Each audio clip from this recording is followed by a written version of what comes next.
Paralysis के बारे में हम सब जानते हैं कि पैरालिसिस बीमारी क्या होती है। इसमें अक्सर किसी पेशेंट के हाथ या पैर काम करना बंद कर देते हैं, हाथ पैर की जो मूवमेंट है वो चली जाती है, हाथ पैर में अगर पावर है तो वो बहुत कम होती है, काम करने लायक नहीं होती। उस कंडीशन को हम कहते हैं पैरालिसिस। यानी अगर कोई भी शरीर का अंग काम करना बंद कर दे, उससे लकवा मार जाए, उस कंडीशन को कहते हैं पैरालिसिस। मगर बहुत कम पेशेंट ये जानते हैं कि ये पैरालिसिस कैसे कैसे किन किन कारणों से होता है। तो अगर हम इनके कारणों के बारे में बात करते हैं कि पैरालिसिस के पीछे कारण क्या होता है, तो सबसे बड़ा कारण होता है ब्रेन स्ट्रोक, यानी दिमाग में किसी टाइप का नुकसान। अब जब दिमाग में किसी टाइप का नुकसान कैसे आता है, इसको जानना ज़रूरी हो जाता है कि अगर हम चाहते हैं कि पैरालिसिस से हमारा बचाव हो जाए और चाहते हैं कि पैरालिसिस हमारा ठीक हो जाए, दोबारा से फंक्शन, दोबारा से ताकत आनी शुरू हो जाए, तो इसको समझना बहुत ज़्यादा ज़रूरी हो जाता है। जो हम ब्रेन स्ट्रोक देखते हैं, जो हम पैरालिसिस देखते हैं ब्रेन स्ट्रोक की वजह से, वो अक्सर दो कारणों से होता है। या तो दिमाग में किसी टाइप में खून का थक्का आके फंसता है, यानी जो खून की सप्लाई होती है ब्रेन की तरफ, ब्रेन को जो ऑक्सीजन देती है, खाना देती है, उसमें अगर किसी टाइप का खून का थक्का आगे फंस जाता है तो क्या होता है कि आगे वाले हिस्से को ब्लड नहीं जा पाता, और जब ब्लड नहीं पहुंचता तो ऑक्सीजन नहीं पहुंचती, खाना नहीं पहुंचता। उसकी वजह से वहाँ के जो ब्रेन सेल्स हैं वो बिना ऑक्सीजन के, बिना फूड के मरना शुरू कर देते हैं और हमारा वो हिस्सा दिमाग का काम करना बंद कर देता है। अब जब दिमाग का हिस्सा काम करना बंद कर देता है तो उसका असर हमारे हाथ पैर पे क्यों पड़ता है, ये एक सवाल बहुत इंपॉर्टेंट हो जाता है। जब हमारे दिमाग का एक हिस्सा काम करना बंद कर देता है तो वो जो काम करता था, हमारे हाथ पैर को कंट्रोल करना, हमारी मसल्स को कंट्रोल करना, उसमें मूवमेंट लेकर आना, उसे कंट्रोल करना, वो भी चला जाता है। तो हमें क्या दिखता है कि हमारे हाथ पैर काम नहीं कर रहे, मगर एक्चुअल में क्या काम नहीं कर रहा होता, हमारा ब्रेन काम नहीं कर रहा होता। इसी तरह से जो दूसरा कारण होता है ब्रेन स्ट्रोक का, वो होता है ब्रेन हैमरेज। तो अगर किसी पेशेंट में ब्लड प्रेशर बहुत हाई रहता है, तो हाई ब्लड प्रेशर की वजह से क्या होता है कि आपकी ब्रेन में जब ब्लड जाता है हाई प्रेशर से, तो ब्रेन के अंदर बहुत छोटी छोटी कैपिलरीज होती हैं, छोटी छोटी वेसल्स होती हैं, बहुत नाजुक, बहुत डेलिकेट। तो प्रेशर की वजह से वो ब्रस्ट कर जाए तो क्या होता है कि जब वो ब्रस्ट हुई तो क्या वो खून जो है ब्रेन के अंदर लीक हो गया।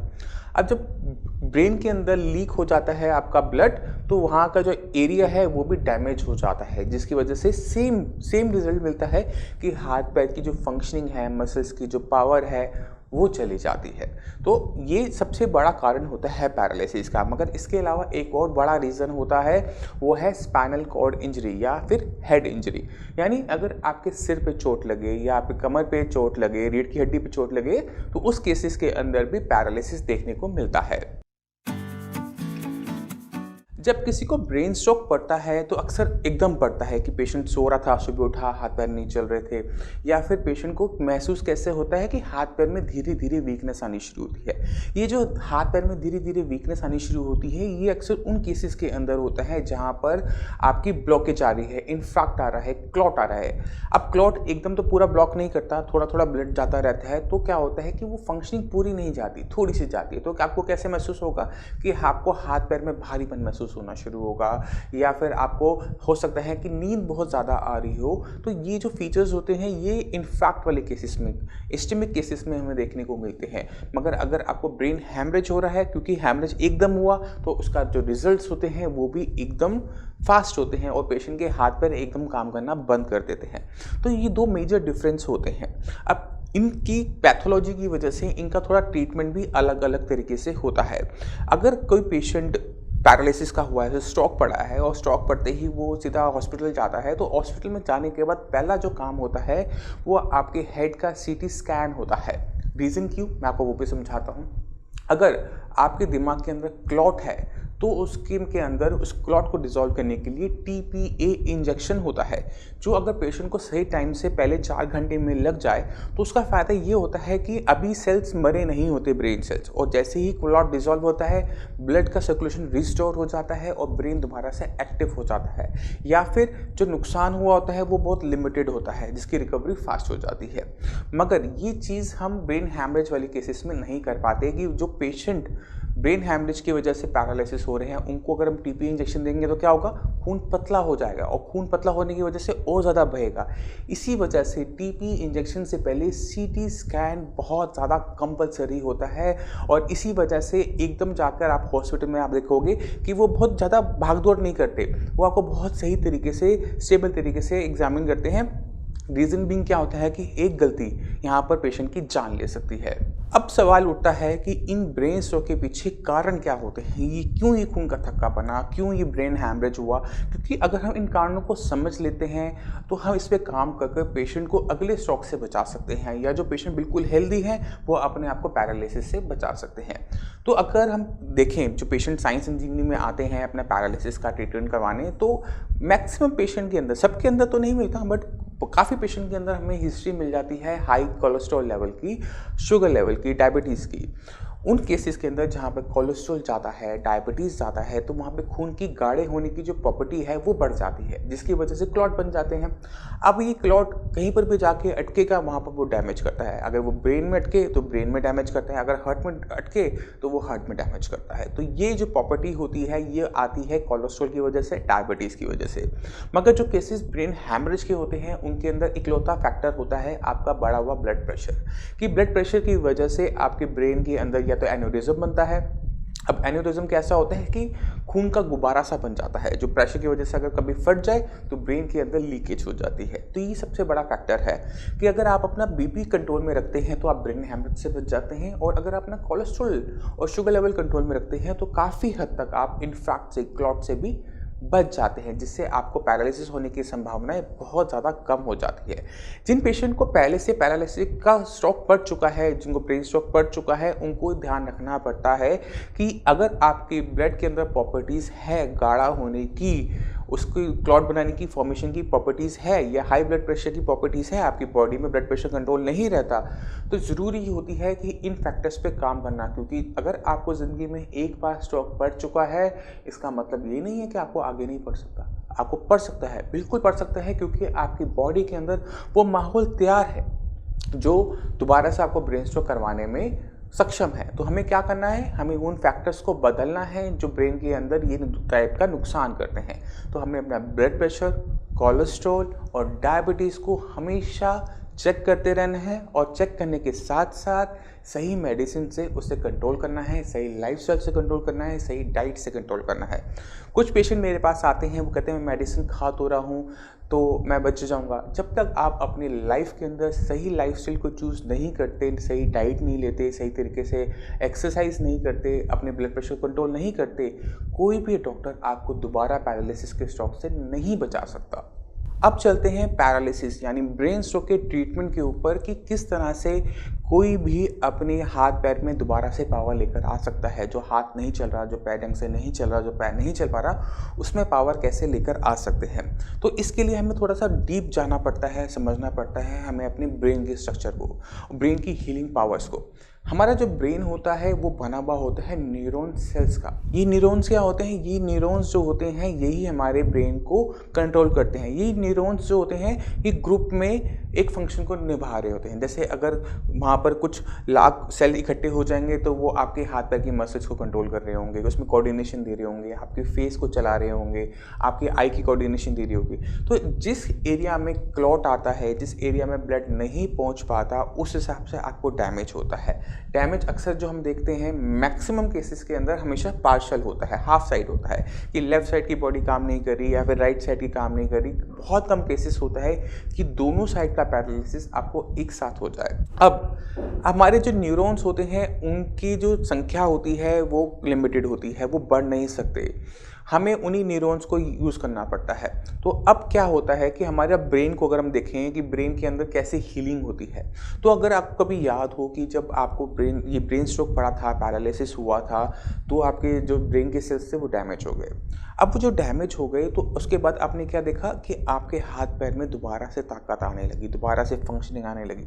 हो सकता है वो कंप्लीट नहीं आई, हो सकता है आपके हाथ पैर में पूरी ताकत नहीं आई, दोबारा चलने लायक नहीं हुए, मगर इम्प्रूवमेंट हुई। ये क्यों हुई? अगर आप इसको समझ गए तो आप पूरे पैरालिसिस का ट्रीटमेंट समझ जाओगे। क्योंकि वो जो सेल्स थे जहाँ ऑक्सीजन नहीं पहुँच पाई, जहाँ पे ब्रेन अपना ब्लड लीक हुआ था, वो तो फुली डैमेज है, वो तो मर गए, वो तो काम नहीं कर सकते।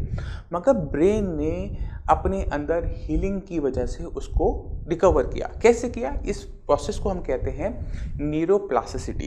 ये जो न्यूरोप्लास्टिसिटी होती है ये नेचुरल हीलिंग प्रोसेस होता है ब्रेन का, और साथ साथ यही डेवलपिंग प्रोसेस होता है ब्रेन का। अगर एक छोटा बच्चा होता है उसके ब्रेन के अंदर ये न्यूरोप्लास्टिसिटी बहुत तेज़ी से हो रही होती है, तो जैसे जैसे वो बड़ा होता है उसका ब्रेन की फंक्शनिंग, ब्रेन का लॉजिक, ब्रेन की काम करने की क्षमता बढ़ती चली जाती है। ये न्यूरोप्लास्टिसिटी की हेल्प से ही होता है।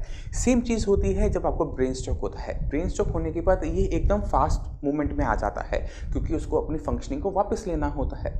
मगर इसके साथ एक दिक्कत ये आती है कि जब ये न्यूरोप्लास्टिसिटी हो रही होती है तो ये पहले 6 महीने में बहुत अच्छी होती है। यानी जिस दिन आपको स्ट्रोक हुआ उससे लेकर अगले 6 महीने तक अगर पेशेंट कोई मेडिसिन नहीं भी लेता, कोई ट्रीटमेंट नहीं भी लेता, तो भी पेशेंट के अंदर चेंजेस देखने को मिलते हैं। इसलिए अगर इस टाइम में आप किसी बाबा के पास जाओगे, फ़कीर के पास जाओगे, या किसी हॉस्पिटल जाओगे, या किसी फिजियोथेरेपिस्ट के पास जाओगे, तो पहले 6 महीने में आपको आराम आना निश्चित होता है, मगर ये पूरा नहीं होता। कभी कभार क्या होता है कि पेशेंट के हाथ पैर में फंक्शनिंग पूरी वापस नहीं आ पाती, वो रह जाते हैं। वहाँ पर हमें क्या करना होता है कि इस न्यूरोप्लास्टिसिटी जो कि बंद हो चुकी है उसे रीस्टार्ट करना होता है, क्योंकि ये हमारा नेचुरल हीलिंग प्रोसेस है। अगर हम इसे चालू रखेंगे तो क्या होगा, ब्रेन डेवलप होता रहेगा और आपके हाथ पैर पे फंक्शनिंग आनी शुरू हो जाएगी, आप इंडिपेंडेंट हो जाओगे। तो इस न्यूरोप्लास्टिसिटी पे सबसे ज़्यादा काम करना पड़ता है। अब न्यूरोप्लास्टिसिटी क्योंकि ये ब्रेन का हिस्सा है तो इसको लर्निंग की भी ज़रूरत होती है। मैं समझाता हूँ। हमारा ब्रेन ने क्या किया कि आपने जैसे ही मेडिसिन स्टार्ट की, साइंस इंजीनियरिंग की, तो न्यूरोप्लास्टिसिटी दोबारा से एक्टिवेट हो गई। मगर जो वो पाथवेज बना रहा है उसके पास ट्रेनिंग नहीं है। ये ट्रेनिंग हमें उसको देनी पड़ती है। और इसमें क्या काम करती है? उसमें काम करती है ऑक्यूपेशनल थेरेपी। अक्सर पेशेंट में से आके पूछते हैं कि फिजियोथेरेपी करवाएं या ऑक्यूपेशनल थेरेपी करवाएं, या फिजियोथेरेपी अच्छी है, ऑक्यूपेशनल थेरेपी अच्छी है। अक्सर हम पेशेंट को बोलते हैं कि फिजियोथेरेपी मसल्स के लिए होती है, आपकी मसल्स ठीक रहें, ठीक है। क्योंकि अगर आपकी मसल्स बहुत लंबे टाइम तक नहीं हिलती तो मसल्स में एट्रोफी होनी शुरू होती है, सूखनी शुरू हो जाती है। और अगर आपका ब्रेन ठीक भी हो जाए और अगर नीचे आपकी मसल्स ठीक ना हो तो क्या आप मूवमेंट कर पाओगे? नहीं कर पाओगे ना। तो हमें दोनों ही फैक्टर्स को ठीक रखना पड़ता है। हमें फिजियोथेरेपी भी करनी पड़ती है और ब्रेन को भी ठीक करना पड़ता है। दूसरी चीज़, ऑक्यूपेशनल थेरेपी और फिजियोथेरेपी में ज़रा सा फ़र्क होता है। ऑक्यूपेशनल थेरेपी के अंदर मसल्स की मूवमेंट आपकी ब्रेन की डेवलपमेंट के हिसाब से करवाई जाती है, जबकि फिजियोथेरेपी के अंदर जो मूवमेंट्स होती है वो मसल्स के हिसाब से करवाई जाती है। अब जैसे अगर मैं एक पेशेंट को चाहता हूँ कि वो साइंस इंजीनियरिंग में आया है और वो फटाफट चले, जल्दी से जल्दी वो चलना शुरू कर दे, जो उसकी चाल में दिक्कत है, जो वो अपना पैर घसीट के चलता है या पैर वो नहीं उठा पाता, मैं चाहता हूँ कि वो पैर उठाना शुरू करे। तो अगर मैं वही चीज़ करवाने के लिए पेशेंट को कहता हूँ कि आप फिजियोथेरेपी करवाओ, पेशेंट को बेड पर लेटाओ और उसके पैर को इस तरह से मूवमेंट करते रहो, वो पेशेंट कभी भी ज़िंदगी में नहीं चल पाता। मगर वहीं पे अगर एक पेशेंट साइंस इंजीनियरिंग का ही ट्रीटमेंट ले रहा है और साथ में वो सिर्फ चलता है, वो कुछ नहीं करता, वो सिर्फ दिन में चलने की कोशिश करता है, रोज़ सुबह 1 घंटा सुबह की सैर, 1 घंटा शाम की सैर, अगर 1 घंटा नहीं हो पाता तो आधे घंटे में कई बार सैर करता है, करके सारे घर में घूमता रहता है, पार्क जाता है, मार्केट जाता है, सामान लेकर आता है, या फिर मंदिर गुरुद्वारे कहीं पर भी जाता है। अगर उसकी लेग की मूवमेंट स्टार्ट हो जाती है तो ब्रेन को पता लगता है कि ये जो न्यूरोप्लास्टिसिटी हुई है, दिमाग के अंदर जो नया कमांड सेंटर बना है उसका क्या करना है, तो पेशेंट को हमें चलाना पड़ता है। और ये चलाना है ऑक्यूपेशनल थेरेपी। ये फिजियोथेरेपी में आपको कम देखने को मिलता है। अक्सर क्या होता है कि फिजियोथेरेपिस्ट आते हैं, आपको मशीन्स लगाते हैं, मसल्स की मूवमेंट करवाते हैं, मसल्स बिल्कुल ठीक रहती हैं, मगर पेशेंट को चलने में दिक्कत होती है। तो पेशेंट को ठीक रखने के लिए हमें पेशेंट को चलाना है। अगर पेशेंट नहीं चलता, वो दुनिया का कोई भी ट्रीटमेंट ले ले, कुछ भी कर ले, वो नहीं चल पाता आगे भी। इसलिए आप अक्सर पेशेंट से सुनते होंगे, जब आप किसी को मिलने आता है तो अक्सर ये कहता है कि पेशेंट को चलाओ, पेशेंट को चलाओ, पेशेंट को चलाओ। और वो राय सच्ची में बहुत कारगर होती है। अगर पेशेंट को स्ट्रोक पड़ा है और वो पहले दिन से ही कोशिश करना शुरू कर देता है चलने वाली, या जैसे ही बैक में पावर आई चलने की कोशिश कर देता है, तो पेशेंट जल्दी ठीक हो जाता है। अगर वहीं पेशेंट कहते हैं नहीं, मेरे से नहीं चला जा रहा, मैं ऐसे नहीं उठा जा रहा, मैं ऐसे नहीं किया जा रहा, मैं नहीं करूँगा, मुझे पेन हो रहा है, वो पेशेंट नहीं चल पाता। तो ये बहुत बड़ा मेजर डिफरेंस है जो हर एक पैरालिसिस के पेशेंट को समझने की सबसे ज़्यादा ज़रूरत है। तो हमें दोनों फिजियोथेरेपी फिजियोथेरेपी और ऑक्यूपेशनल थेरेपी के बीच का डिफरेंस समझना है, दोनों के बेनिफिट्स का डिफरेंस समझना है, दोनों का पर्पस समझना है। तो दोनों के पर्पस को समझो। फिजियोथेरेपी खराब चीज़ नहीं है, आपने करवा सकते हो, मगर अगर आप चलते नहीं हो, खड़े नहीं होते, तो आपको कोई भी फिजियोथेरेपी, कोई भी मेडिसिन, इवन साइंस इंजीनियरिंग भी आपकी मदद नहीं कर पाता। तो अगर आप साइंस इंजीनियरिंग में आना चाहते हो तो पहली कंडीशन यही है कि आपको चलना पड़ेगा। अगर आप लेग में पावर लेना चाहते हो, दोबारा से चलना चाहते हो, तो आपको चलना पड़ेगा। तो ये बात आप अपने अंदर रख लो कि अगर आपने चलना है तो चलना है। अब हम चलते हैं आर्म की तरफ, यानी आपके हाथ की तरफ, कि इसमें कैसे पावर लेकर आई जा सके, इसमें कैसे ऑक्यूपेशनल थेरेपी की जा सके। अक्सर पेशेंट के हाथ में बहुत कम मूवमेंट होती है या थोड़ी सी मूवमेंट होती है, तो हमें उसे बढ़ाना होता है। तो हमें पेशेंट से क्या करना होता है, पेशेंट को बोलना होता है कि आप फोर्स लगाएं। अक्सर पेशेंट के पास, मेरे पास आते हैं तो मैं उनसे बोलता हूँ कि अपने हाथ दोनों उठाओ। पेशेंट कहते हैं मैं से उठेगा ही नहीं, दूसरा हाथ उठा लेते हैं और ये वाला हाथ, पैरालिसिस वाला हाथ छोड़ देते हैं। तो मैं उनसे ये पूछता हूँ कि आपने जोर क्यों नहीं लगाया। वो कहते हैं कि मुझे पता है मेरा हाथ नहीं उठेगा। मैं फिर उनको जोर से कहता हूँ नहीं, आप हाथ उठाओ, आप अपना हाथ उठाओ। फिर वो थोड़ा सा उठाते हैं, यहाँ तक पहुँच जाता है। मैंने कहा अब कैसे उठ गया हाथ। आपको ये जानना है कि आपके हाथ में पावर है, चाहे आपके शोल्डर में हो, चाहे आपकी एल्बो में हो, चाहे आपकी फिंगर्स में हो, वो थोड़ी सी पावर ही बढ़ते बढ़ते आपको ताकत देगी। तो अगर आप ये मानते हो कि आप बिल्कुल हाथ नहीं उठा सकते, तो आपका कोई भी भला नहीं कर सकता। आपको अपनी ताकत लगानी पड़ती है। दूसरी चीज़ जो सबसे बड़ी गलती हम देखने को मिलती है, वो अक्सर फिजियोथेरेपिस्ट करते हैं। फिजियोथेरेपिस्ट का जो हम माइंडसेट देखते हैं वो अक्सर मसल्स तक लिमिटेड रहता है, ये मसल, ये एक्सटेंशन, ये फ्लेक्शन, मगर हमें ब्रेन के हिसाब से सोचना पड़ता है, क्योंकि ब्रेन में नुकसान हुआ है। मसल्स आर ओके, मसल्स को क्या हुआ, कोई चोट लगी है, बोन में कोई चोट लगी है, कहीं चोट नहीं लगी, मगर हमें सोचना है ब्रेन के हिसाब से। तो अगर फिजियोथेरेपिस्ट आकर आपका हाथ इस तरह से आगे पीछे करके चला जाता है, कोई फ़ायदा नहीं होगा। अगर वही फिजियोथेरेपिस्ट यही एक्सरसाइज सही तरीके से करवाता है तो आपको बहुत ज़्यादा बेनिफिट होने वाला होता है। हमने क्या करना होता है, हमने यहाँ पर हाथ पे रेजिस्टेंस देना होता है। हमने पेशेंट का हाथ को थोड़ा सा वेट देना है और पेशेंट को बोलना जोर लगाए। वो बहुत धीरे धीरे जोर लगाएगा, बहुत धीरे धीरे हाथ जाएगा, और हमने थोड़ा थोड़ा रिलीज करते हुए रेजिस्टेंस को हाथ को पीछे जाने देना होता है। और जब यहाँ उसका हाथ रुक जाए तो फिर हमने थोड़ा सा उसको पीछे की तरफ पुश करना होता है, फिर उसको नीचे लाना होता है, फिर बोलो कि जोर लगा। वो धीरे धीरे धीरे धीरे जोर लगाएगा और आपने धीरे धीरे प्रेशर को रिलीज करते जाना है और उस हाथ को पीछे की तरफ आने देना होता है।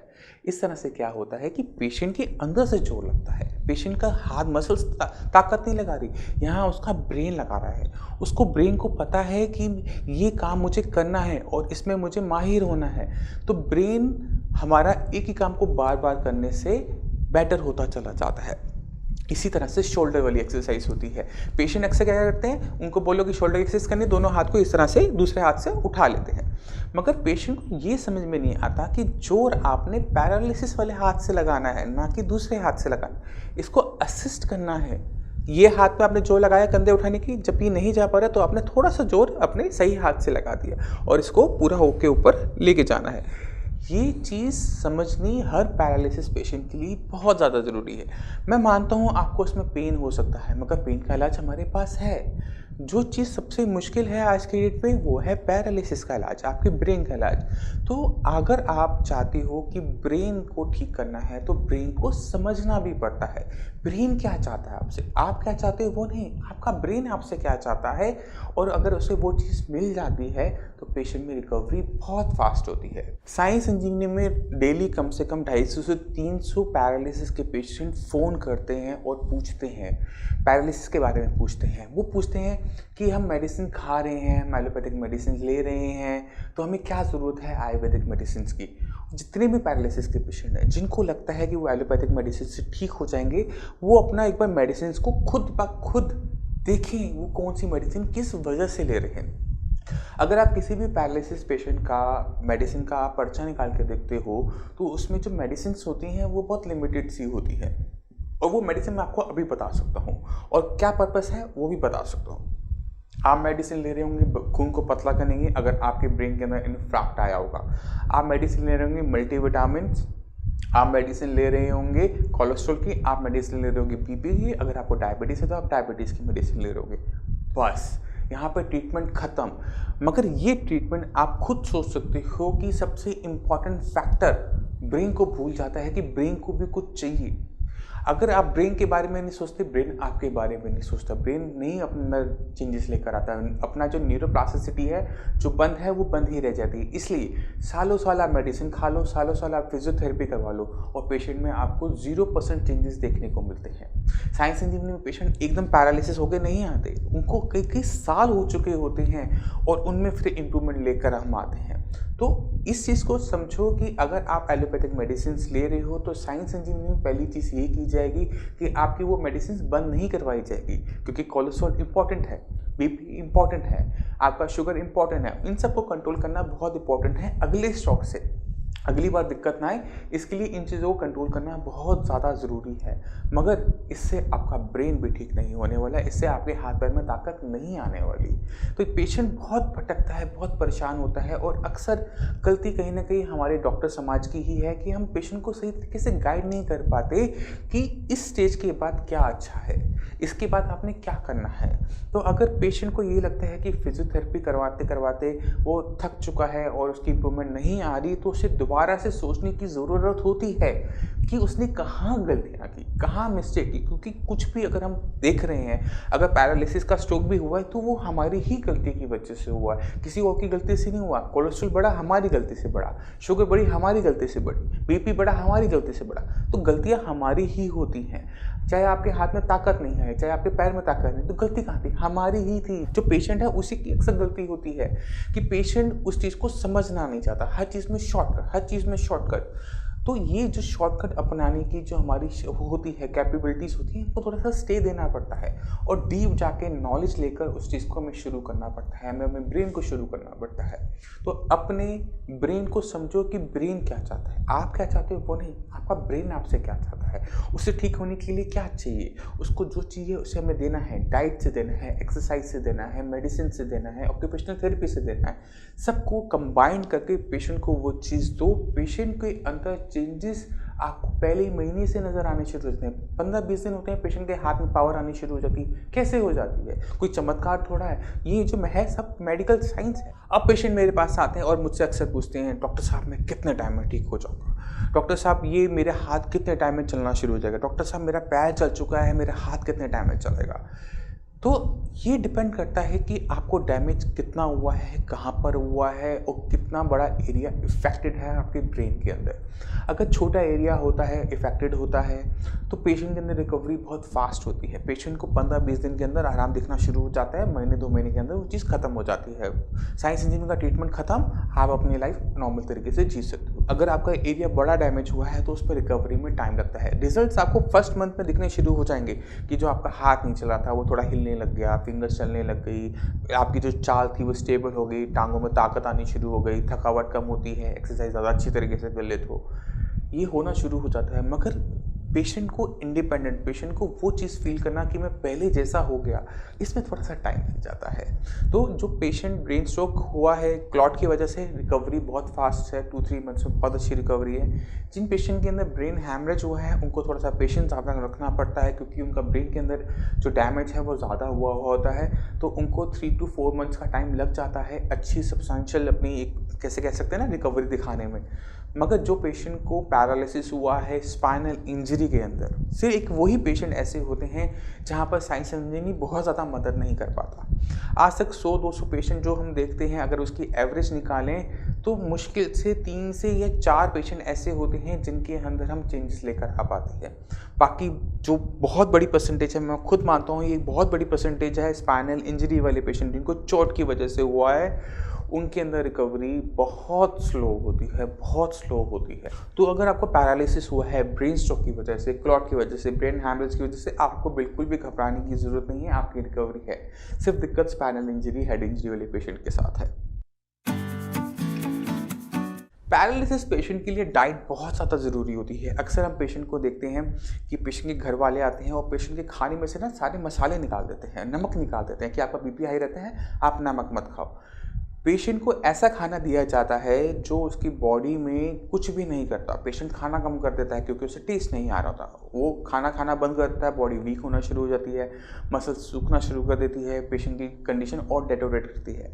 पेशेंट को हमने कोलेस्ट्रॉल से बचाना है, डायबिटीज़ से बचाना है, हाइपरटेंशन से बचाना है। इसका मतलब ये नहीं है कि पेशेंट को खाना नहीं देना। पेशेंट को खाना हमने वो देना होता है जो प्रोटीन में रिच हो, जो एनर्जी में रिच हो, जो माइक्रोन्यूट्रिएंट्स में रिच हो। तो हमें उस चीज़ को ध्यान में रखते पेशेंट को डाइट देनी पड़ती है, क्योंकि ये रिकवरी के लिए ज़रूरी है। कोलेस्ट्रॉल के लिए कोलेस्ट्रॉल की मेडिसिन चल जाएगी, डायबिटीज़ के लिए डायबिटीज़ की मेडिसिन चल जाएगी, और आपका बीपी है तो बीपी की मेडिसिन चल जाएगी। मगर अगर न्यूट्रिशन नहीं चला तो उसके लिए कोई टैबलेट नहीं होती। तो खाना बॉडी में सही तरीके से जाना एक पैरालिसिस पेशेंट के लिए बहुत ज़्यादा ज़रूरी है। स्पेशली उसके अंदर विटामिन बी बहुत ज़्यादा ज़रूरी हो जाता है।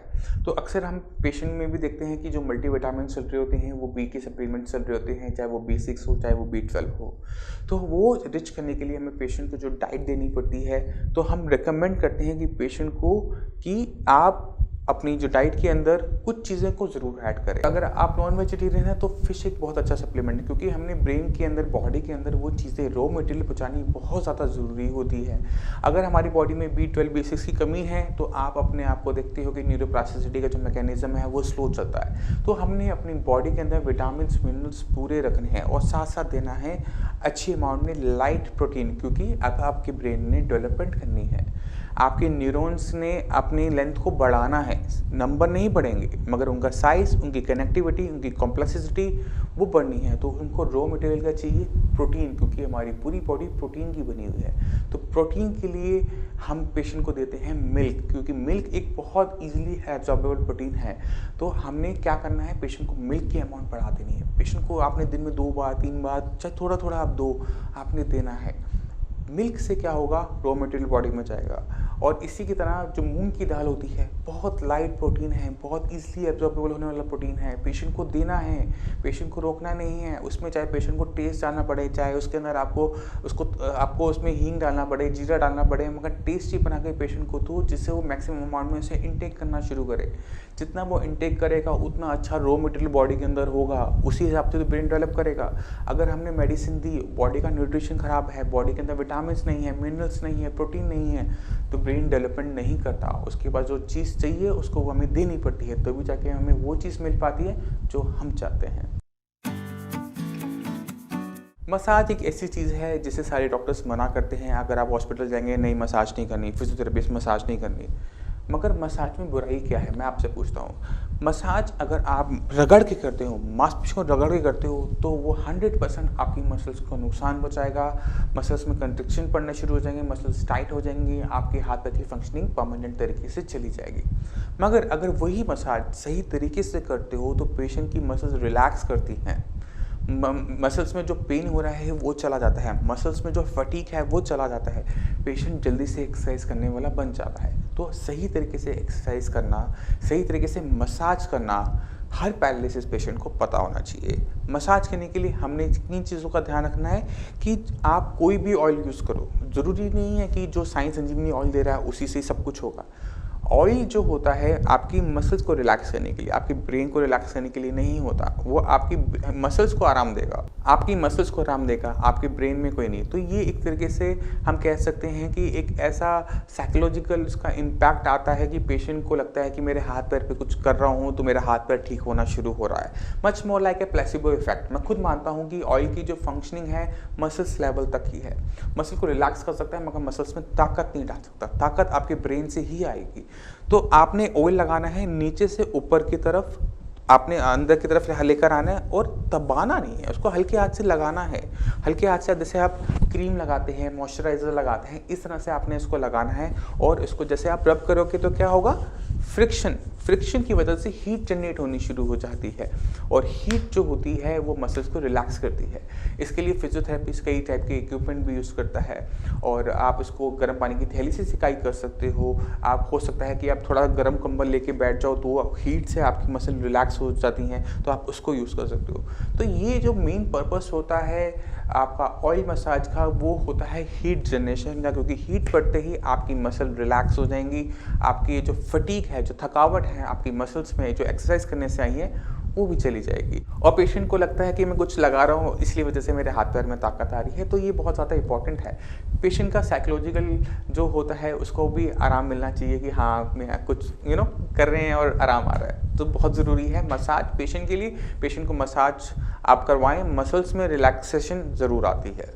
इसी तरह से हम लेग की मसाज भी करते हैं। लेग की मसाज भी नीचे से हम ऊपर की तरफ करते हैं, अंदर की तरफ लेकर आते हैं, जिससे क्या होता है कि ये जो मसाज नीचे से ऊपर करने का रीज़न क्या होता है मैं आपको वो भी समझाता हूँ। जब हम मसाज नीचे से ऊपर की तरफ करते हैं तो जो हमारे स्किन के नीचे सर्कुलेशन होता है वो भी इसी डायरेक्शन में आ रहा होता है, ऊपर की तरफ आ रहा होता है, तो वो उसे फैसिलिटेट करता है, उसको वो हेल्प करता है। तो जब उसको हेल्प करता है तो हमारे जो सर्कुलेशन इम्प्रोवाइज होने की वजह से मसल्स में रिलैक्सेशन ज़्यादा आती है। तो कभी भी मसाज करो तो ऐसे नहीं करनी, नीचे से ऊपर की तरफ, हाथ ऊपर, फिर नीचे से ऊपर की तरफ, फिर नीचे से ऊपर की तरफ। इस चीज़ को आपने ध्यान रखना है। इस चीज़ को ध्यान रखोगे पेशेंट को बहुत अच्छा आराम मिलना शुरू हो जाएगा, मसल रिलैक्स होनी शुरू हो जाएगी, मसल से अच्छी तरह हार्मोन में ऑक्सीजन जानी शुरू हो जाएगी और पेशेंट को आराम अच्छा मिलेगा।